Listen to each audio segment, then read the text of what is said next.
Hi all of you, welcome back to Rama Reddy maths academy. ఇప్పటి వరకైతే మనం చూసాము హయ్యర్ ఆర్డర్ లీనియర్ డిఫరెన్షియల్ ఈక్వేషన్లో కాంప్లిమెంటరీ ఫంక్షన్ అంటే ఏంటిది అండ్ డిఫరెంట్ రూట్స్ వచ్చినప్పుడు కాంప్లిమెంటరీ ఫంక్షన్స్కి ఫార్ములా ఏంటో చూసాము. దాని మీద ప్రాబ్లమ్స్ కూడా సాల్వ్ చేసాము. ఒకవేళ కనుక ఈ వీడియో ఫస్ట్ టైం చూస్తే వీడియో డిస్క్రిప్షన్లో లింక్ ఉంటుంది, అక్కడికి వెళ్ళి చూడండి అమ్మా. అండ్ వరల్డ్ ప్లేలిస్ట్ లింక్ కూడా ఉంటుంది మోర్ అండ్ మోర్ ప్రాబ్లమ్స్ కోసం, అది కూడా చెక్ చేయండి. ఇక్కడ ఏంటంటే ఆల్రెడీ మనం వైపీలో ఉన్నాం, కాంప్లిమెంటరీ ఫంక్షన్ అనేది చేసాము, పర్టికులర్ ఇంటిగ్రల్. వైపీలో మనకి చాలా మెథడ్స్ ఉంటాయని చెప్పాను. ఫస్ట్ మెథడ్ వైపీలో ఏమని చెప్పాను, F D of Y is equal to Q of X అయినప్పుడు ఈ క్యూ ఆఫ్ ఎక్స్ అనేది ఎక్స్పోనెన్షియల్ అయినప్పుడు ఏం చేయాలో ఫస్ట్ దీని ముందు వీడియోలో చేసాము, అవునా? ఇప్పుడు ఒకవేళ మరి డైరెక్ట్ ఎక్స్పోనెన్షియల్ ఇవ్వకుండా for example E power A X ప్లేస్లో ఇలా ఇచ్చారనుకోండి, F D of Y is equal to cos H X, not trigonometric, here this is sine H X, హైపర్బోలిక్లో ఇలా ఇచ్చినప్పుడు దీన్ని ఎలా సాల్వ్ చేయాలి? లేదా ఒక కాన్స్టెంట్ ఫంక్షన్ ఇచ్చారు, కాన్స్టెంట్ వాల్యూ ఇచ్చారు, లైక్ 7, 8, 9 ఈ విధంగా ఇచ్చినప్పుడు వీటిని ఎక్స్పోనెన్షియల్లో ఎలా రాయాలో చెప్తాను. ఓకే, కాస్ హెచ్ఎక్స్ అంటే మనకి తెలుసు, విచ్ ఈజ్ నథింగ్ బట్ ఈ power X plus E power minus X by 2. Sign HX అంటే ఏంటిది, ఈ పవర్ ఎక్స్ మైనస్ ఈ పవర్ మైనస్ ఎక్స్ బై 2. మరి కాన్స్టెంట్ నాకు 7 ఉంది ఇక్కడ, దీన్ని ఎలా రాయొచ్చు ఇన్ టర్మ్స్ ఆఫ్ ఎక్స్పోనెన్షియల్లో? 7 ఇంటూ ఈ పవర్ 0x, ఈ టు ది పవర్ ఆఫ్ 0 అంటే 1 కదా, 1 ఇంటూ 7 7 కదా. ఈ విధంగా రాసి మనం వైపీ రూల్ ఫాలో చేద్దాము. ఇప్పుడు ఒక ప్రాబ్లం చేద్దాము. అండ్ ఇంకొకటి, ఎప్పుడైతే దీని ముందు ప్రాబ్లంలో చెప్పాను బట్ అక్కడ మీకు క్లారిటీ ఉందో లేదో తెలియదు, ఇక్కడ నేను ఎక్స్ప్లెయిన్ చేస్తాను.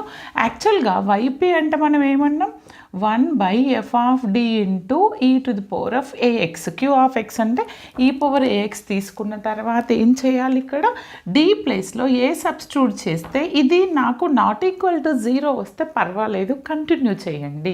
ఒకవేళ పుట్ డి ఈక్వల్ టు ఏ అంటే ఇది ఎఫ్ ఆఫ్ ఏ అవుతుంది కదా, ఈ ఎఫ్ ఆఫ్ ఏ అనేది కనుక ఒకవేళ 0 అయిందనుకోండి, ఎఫ్ ఆఫ్ ఏ అనేది 0 అయితే 2 మెథడ్స్ ఉన్నాయి. ఫస్ట్ డైరెక్ట్ మెథడ్ ఏంటంటే X by F dash of D E power A X, అంటే X by F first differentiation of this function, తర్వాత D equal to A substitute చేయాలి.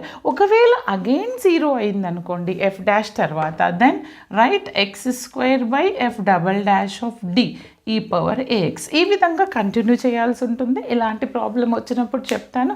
ఇలా కాకుండా ఫ్యాక్టర్స్లో దీన్ని ఇంకొక డైరెక్ట్ ఫార్ములా ఉంది, అది 1 మార్క్కి అడుగుతారు, అది కూడా ఎక్స్ప్లెయిన్ చేస్తాను. Just note down. ఇప్పుడు వీటి మీద మనం ప్రాబ్లం చేద్దాం. చూడండి అమ్మ, ఫస్ట్ ఆఫ్ ఆల్ ఇచ్చినటువంటి ప్రాబ్లమ్ని ఎప్పుడైనా క్లియర్గా చదవండి. వైపీలో మనకి ఒకటి ఎక్స్పోనెన్షియల్, ఒకటి ట్రిగ్నోమెట్రిక్, ఒకటి ఎక్స్పోనెన్షియల్ విత్ ట్రిగ్నోమెట్రిక్, ఒకటి algebraic or combination of all ఉంటుంది. చాలామంది ఇక్కడ కాస్ ఎక్స్ సైన్ ఎక్స్ వస్తేనేమో ట్రిగ్నోమెట్రిక్, అలా కాకుండా మనకు హైపర్బోలిక్ ఇది కాస్ హెచ్ఎక్స్ వచ్చింది అంటే దాన్ని మనం ఇన్ టర్మ్స్ ఆఫ్ ఎక్స్పోనెన్షియల్లో రాయొచ్చు. Remember that point. First of all ఇచ్చినటువంటి ఈక్వేషన్ ఏ ఫామ్లో ఉంది, D square minus 3d plus 2 of Y is equal to cos H X. దీన్నే నేను ఎలా రాయొచ్చు అని అంటే D square minus 3d plus 2 of Y is equal to E power X plus E power minus X by 2. ఒకవేళ H 2x ఉంటే ఈ power 2x ఈ పవర్ మైనస్ 2x అని రాయాలి మీరు, అవునా? అర్థమైంది కదా. హెచ్ 3x ఉంటే ఈ పవర్ 3x ఈ పవర్ మైనస్ 3x అంటారు. ఇది ఏ ఫార్మాట్లో ఉంది నాకు, దీన్ని ఇంకా సింపుల్గా ఎలా రాయొచ్చు అని అంటే చూడండి, D square minus 3d plus 2 of Y equal to separating the fraction E power X by 2 ఒకటి, ఈ పవర్ మైనస్ ఎక్స్ బై 2. ఇది ఎలా ఉంది అని అంటే consider it as equation 1. Equation 1 అనేది F D of Y is equal to E to the power of A X or Q of ఎక్స్లో ఉంది. ఏంటిది, equation 1 is of the form, a form, F D of Y equal to Q of X. Q of X అంటే exponential, కానీ F D of Y is equal to Q of X అయినప్పుడు what is the general solution? General solution is Y is equal to Y C plus Y P 2 వస్తుంది. మరి YC ఎలాగనుకుంటాము? Already ముందు వీడియోలో చేసాము. వైసీ కనుక్కోవాలి అని అంటే మనకేం తెలుసు? What is the complementary function? Complementary function అంటే ఏంటి ఇక్కడ? కాంప్లిమెంటరీ ఫంక్షన్ అంటే F D of Y is equal to 0 తీసుకుంటే, or F D of Y equal to 0 తీసుకుంటే ఈ పార్ట్ నుంచి నాకు వైసీ వస్తుంది. Okay, the given one F D of Y తీసుకుంటే what is the complementary function? F D of Y. And therefore the auxiliary equation. What is our auxiliary equation? F of m equal to 0. D place లో m రాస్తాను. మరి ఇక్కడ f of d అంటే ఏంటిది బేటా? f of d అంటే నాకు d² minus 3d plus 2. f of m equal to 0 అంటే ఏంటిది? m² minus 3m plus 2 equal to 0. దీనికి నేను ఫ్యాక్టర్స్ కనుక్కోవాలి. What are the factors? 2 1s చూసామనుకోండి, నాకు వస్తుంది వాల్యూ. మల్టిప్లై చేస్తే 2m² రావాలి, యాడ్ చేస్తే మైనస్ 3m అంటే మైనస్ 2m మైనస్ mని ప్రోడక్ట్ చేస్తే ప్లస్ 2m² వస్తుంది. ప్రోడక్ట్ చేస్తే యాడ్ చేస్తే మైనస్ 3m. ఎస్, ఇలా రాకపోతే మీరు యూజ్ డిస్క్రిమినేట్.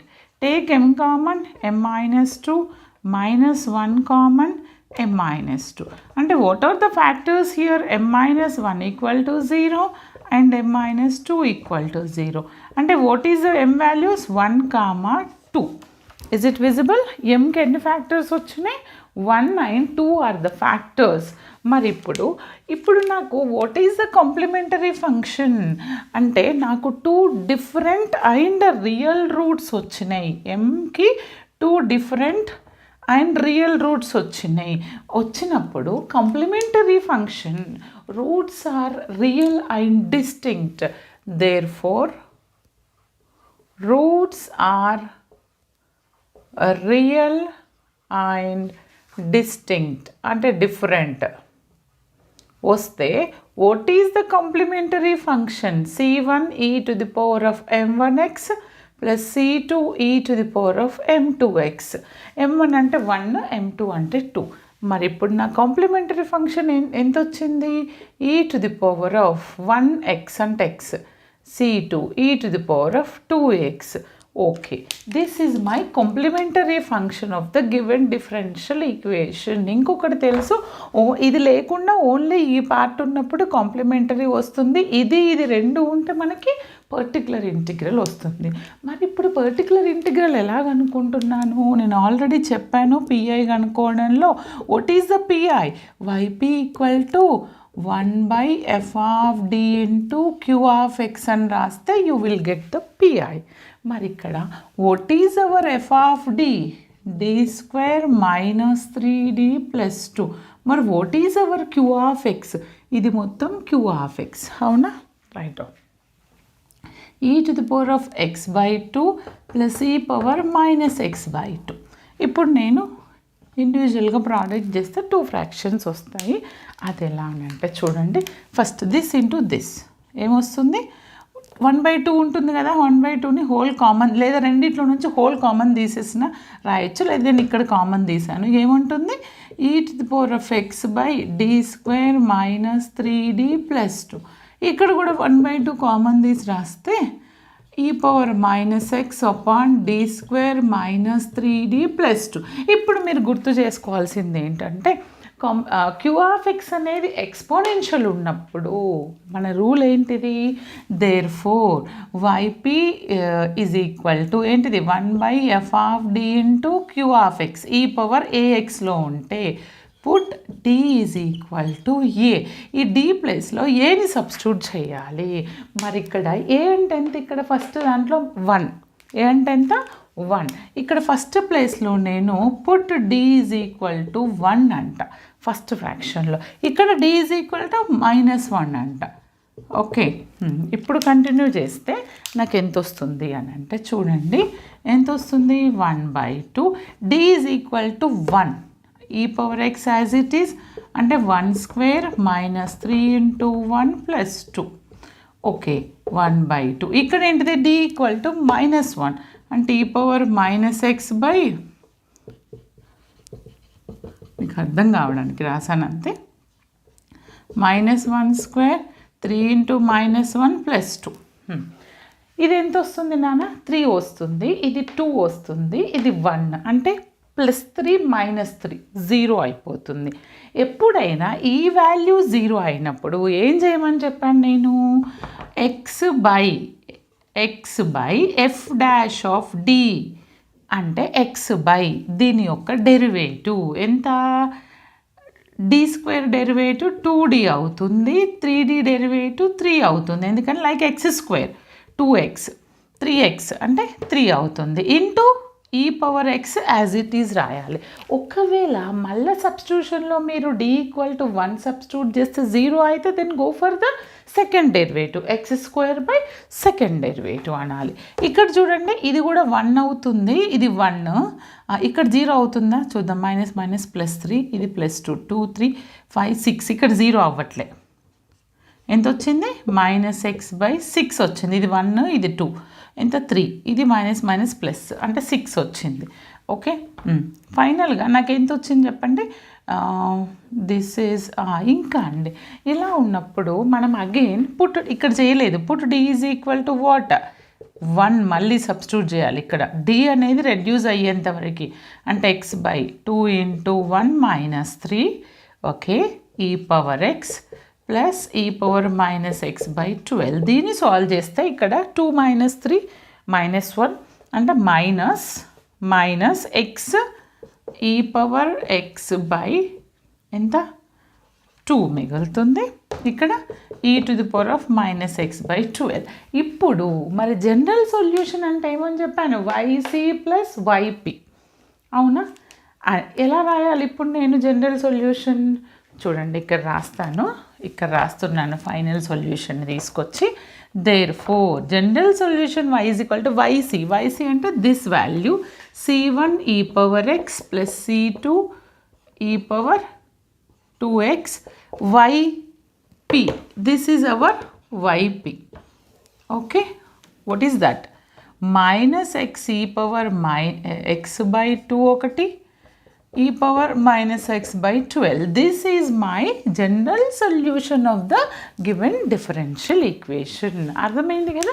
ఒకవేళ సబ్స్టిట్యూషన్లో 0 అయితే x/, ఫస్ట్ డెరివేటివ్ అని చేయాలి మళ్ళీ 0 అయితే x² సెకండ్ డెరివేటివ్. దీని మీద కూడా ప్రాబ్లమ్స్ చేద్దామండి. మీకు ఇంకా ఎలాంటి డౌట్స్ ఉన్న కమెంట్ సెక్షన్లో కమెంట్ చేయండి. వీడియోని మాత్రం like share compulsory. All the best. Thanks for watching.